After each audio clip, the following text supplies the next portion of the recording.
नमस्ते दोस्तों, मैं एस्ट्रो ज्योति आज की बात में आप सबका स्वागत करती हूँ। आइए आज की बात कर लेते हैं। आज बड़ा ही शुभ दिन है, पवित्र दिन है, सोमवार का दिन है, सप्ताह का पहला दिन है, पहला नक्षत्र है, अश्विनी नक्षत्र है और पहली राशि में है मेष राशि। तो आज नया सवेरा नई उमंग लेकर आया है। नया सप्ताह की शुरुआत अच्छे से करना है। मैं शुरू वास्तु से कर रही हूँ। उसके बाद आज की खास बात और कुछ गोचर की बातें करेंगे और कृष्ण कथा में मैं थोड़ी ज्ञान की बातें ले लूंगी, तो आप अंत तक बने रहिए। मेन गेट की बात करें तो वास्तु की बात करें तो मेन गेट पर खिड़कियां, पहले बड़े बड़े जब मकाने होते थे तो मेन गेट के आसपास दोनों तरफ खिड़कियां होती थी।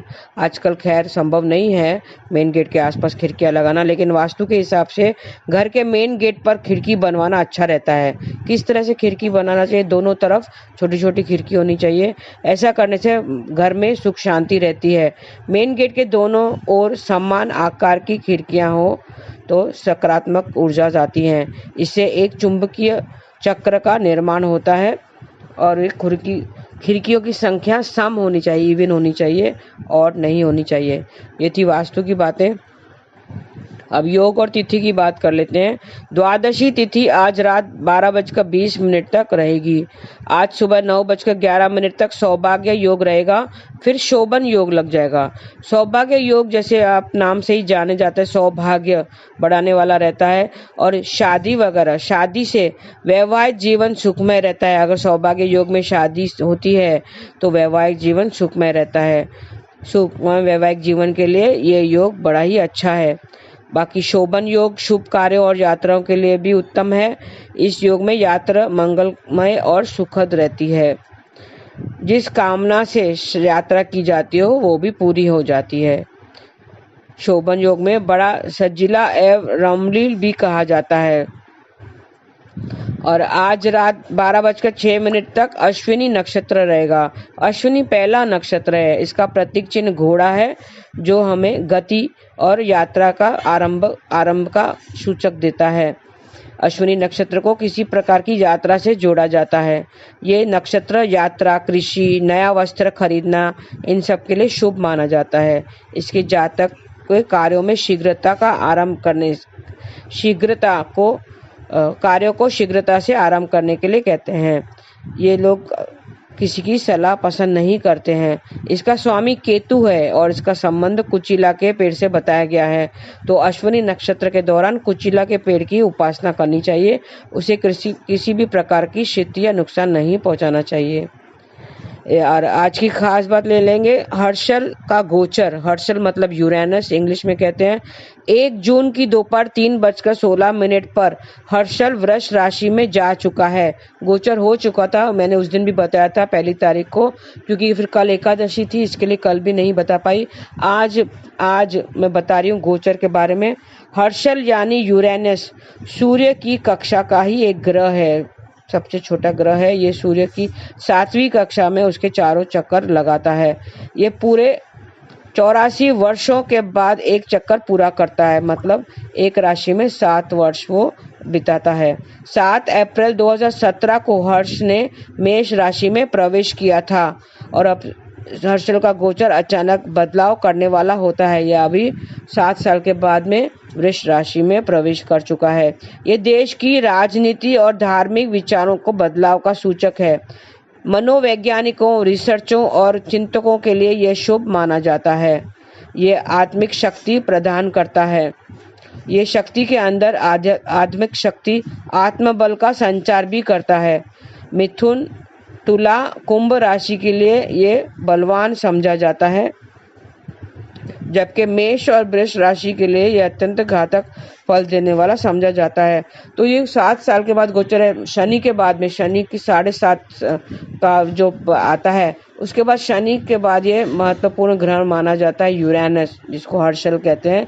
ये गोचर अच्छे बुरे दोनों फल देता है और इनका कुछ परिक्रम रहता है, जैसे तिथि रहती है, कुछ साल रहते हैं, उन सालों में ये अच्छे या बुरे प्रभाव देता है। ये गोचर अच्छे बुरे दोनों प्रभाव देता है। तो हम थोड़े से इसके बारे में और जान लेते हैं, हर्षल के बारे में। 1 जून की दोपहर 3:16 पर हर्षल वृष राशि में प्रवेश कर चुके हैं। शनि ग्रह से भी अधिक शक्तिशाली और तमोगुणी यदि किसी ग्रह को माना जाता है वो ये हर्षल ग्रह है। अंग्रेजी में इसे यूरेनस कहते हैं। ये सूर्य की कक्षा का ही एक ग्रह है जो सूर्य की 7वीं कक्षा में उनके चारों ओर चक्कर लगाता है। मैंने बताया था इसको 7 वर्ष एक राशि में लगाता है। जानकारी के लिए आपको बता दें कि 7 अप्रैल 2017 को यह हर्षल मेष राशि में प्रवेश किया था और लगभग 7 वर्ष बीते 1 जून को वृष राशि में प्रवेश कर चुके हैं। यह जिस राशि में भी जाता है उनके लिए अचानक बदलाव करने वाला होता है। यह देश की राजनीतिक सत्ता और धार्मिक विचारों में बदलाव का सूचक है। मनोवैज्ञानिकों, रिसर्चरों और चिंतकों के लिए यह शुभ माना जाता है और उनके आत्मिक शक्ति प्रदान करने वाला होता है। यह शक्ति को शैतान से साधु बना सकता है और साधु को शैतान भी बना सकता है। इसमें उसकी ताकत होती है, इतनी वो शक्तिशाली है। यह व्यक्ति को अंदर आध्यात्मिकता, शक्ति और आत्मबल का संचार करता है। रिश्तों पर यह विपरीत असर डालने वाला भी होता है। जैसे मैंने बताया, मिथुन, तुला और कुंभ राशि के लिए यह अत्यंत बलवान समझा जाता है। वहीं मेष और वृष राशि के लिए यह अत्यंत घातक फल देने वाला होता है। कुल मिलाकर यह अच्छे और बुरे दोनों फल देता है। और हर्षल के वृष राशि में प्रवेश करने से विभिन्न राशियों पर क्या प्रभाव होगा ये हम अब जानते हैं, इसका गोचर, और उसके लिए एक उपाय हम जान लेते हैं, वो आप ध्यान से सुन लीजिए। मेष राशि, हर्षल ने आपके दूसरे स्थान पर गोचर किया है। पैसों के मामले में आपको कोई बड़ा फायदा होगा। सगे संबंधियों के साथ आपके रिश्ते अच्छे होंगे। आपको धर्म स्थल पर आते जाते रहना चाहिए और मत्था टेकना चाहिए। वृष राशि, हर्षल ने आपके पहले स्थान पर गोचर किया है। जीवन में आपके अचानक से उन्नति हो सकती है। आपको मानसिक रूप से मजबूती मिलेगी।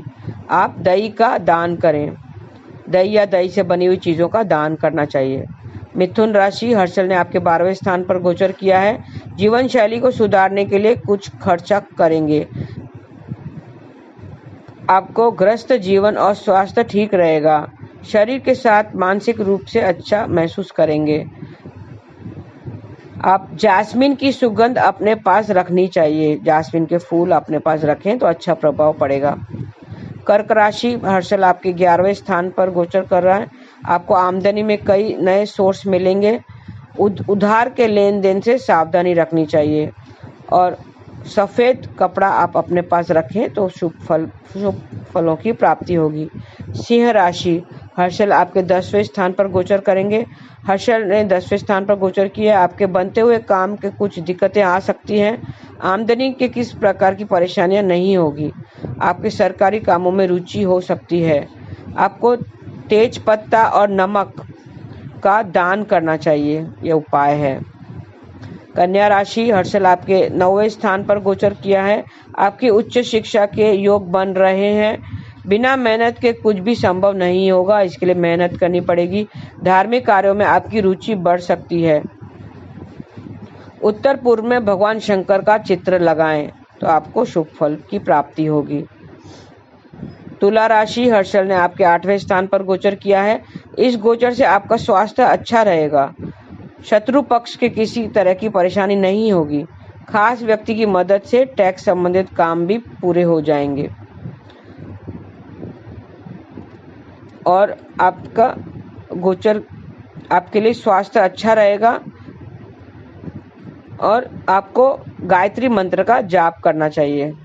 वृश्चिक राशि, हर्षल ने आपके 7वें स्थान पर गोचर किया है। साझेदारी के कामों में अधिक लाभ नहीं मिल पाएगा। छोटी मोटी यात्रा के योग बनते रहेंगे। कोर्ट कचहरी का कोई काम पड़ सकता है। आपको दूध का दान करना चाहिए। धनु राशि, हर्षल आपके 6ठे स्थान पर गोचर किया है। शत्रु पक्ष आपका कुछ नहीं बिगाड़ सकेगा। किसी अच्छी तकनीक पर काम करने का मौका भी मिलेगा। आर्थिक स्थिति पर आपको थोड़ा ध्यान देना चाहिए। सूर्यदेव को सदा प्रणाम करें और अर्घ्य दें तो शुभ परिणाम मिलते रहेंगे। मकर राशि, हर्षल आपके 5वें स्थान पर गोचर किया है। शिक्षा के क्षेत्र में आपको सफलता मिलेगी। आध्यात्मिक शिक्षा के ओर आपकी रुचि बढ़ेगी। लवमेट के साथ आपके रिश्ते भी अच्छे बने रहेंगे। नियमित रूप से कुछ देर संगीत सुनना चाहिए। कुंभ राशि, हर्षल ने आपके चौथे स्थान पर गोचर किया है। आपको सामाजिक प्रतिष्ठा का लाभ प्राप्त होगा। इस दौरान माता का मार्गदर्शन भी मिलता रहेगा। घर के मेन गेट की बाईं ओर पानी का भरा हुआ एक बर्तन रखें तो शुभ परिणाम मिलते रहेंगे। मीन राशि, हर्षल ने आपके तीसरे स्थान पर गोचर किया है। आपको हर कार्य में सफलता अवश्य मिलेगी। लेखक के कार्य में भी सफलता मिलेगी। आप गुप्त रहस्यों को जानने की कोशिश करेंगे। भाई बहनों के साथ आपका रिश्ता अच्छा बना रहेगा। गाय को जौ की रोटी खिलाएं तो शुभ परिणाम मिलेंगे। तो ये थी आपकी हर्षल की बातें। हर्षल का गोचर यूरेनस ने गोचर किया है, क्योंकि वो भी उतना प्रभावशाली है, शनि से ज़्यादा प्रभावशाली है। 7 साल एक राशि में बिताते हैं, और क्योंकि वह भी गोचर हुआ है तो थोड़े से ध्यान दें। आप जो उपाय बताए हैं वो जरूर करें। अब कृष्ण कथा में हम ज्ञान की बातें ले लेते हैं। कहते हैं कि हमारी 3 अवस्थाएं होती हैं, बचपन, जवानी और बुढ़ापा। बचपन में तो भक्ति हमने नहीं की, उस वक्त इतना होश ही नहीं रहता है। बचपन तो खेल कूद में निकल जाता है, कोई हमें बताने वाला भी नहीं रहता है। और जवानी में आपको करना नहीं है, अब जवान है, आपके हाथ पर सही सलामत है। जवानी में आपको भक्ति नहीं करनी है, क्योंकि इस समय इन सब बातों का समय नहीं है आपके पास। काम धंधे में इतने फंसे हुए हैं कि फिर आप कैसे टाइम निकाल पाएंगे भगवान की भक्ति के लिए। तो फिर क्या बुढ़ापे में करोगे भक्ति? नाम जाप बुढ़ापे में करेंगे? एक बात का याद रखना कि आप सोचते हैं कि बुढ़ापे में नाम जाप करेंगे, भक्ति भजन करेंगे, लेकिन तब ये सब आपकी भूल है। ये सब सोचना आपकी भूल है, क्योंकि बुढ़ापा में हमारे शरीर में ऐसी अवस्था है, बुढ़ापा हमारे शरीर का एक ऐसी अवस्था है जहां हमारे शरीर में रोग होते हैं, रोग हमें घेर लेते हैं, अपने भी साथ नहीं देते हैं, अपने भी पराए बन जाते हैं, और हमारे हाथ पैर हमारा साथ नहीं देते हैं। चल फिर हम नहीं सकते हैं, अलग चिंताएं, अलग दुख होते हैं उस वक्त। तो उस वक्त क्या आप भजन करोगे?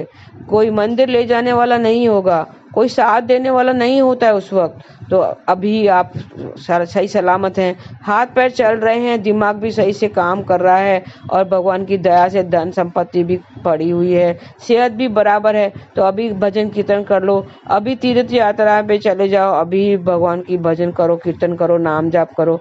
हरे कृष्णा कृष्ण कृष्ण हरे हरे, हरे राम राम राम हरे हरे। अभी सही वक्त है, अभी भी देरी नहीं हुई है। अभी आप समझ जाइए, क्योंकि हमें कृष्णा की ओर ही जाना है। हमारी मंजिल सिर्फ कृष्ण की ओर जाना ही है, कृष्ण को पाना ही है, यही हमारी मंजिल है। तो कल का क्या भरोसा, जो करना है आज इसे शुरू कर लेते हैं। और आज के लिए इतना ही। धन्यवाद। आपका दिन शुभ रहे। हरे कृष्णा।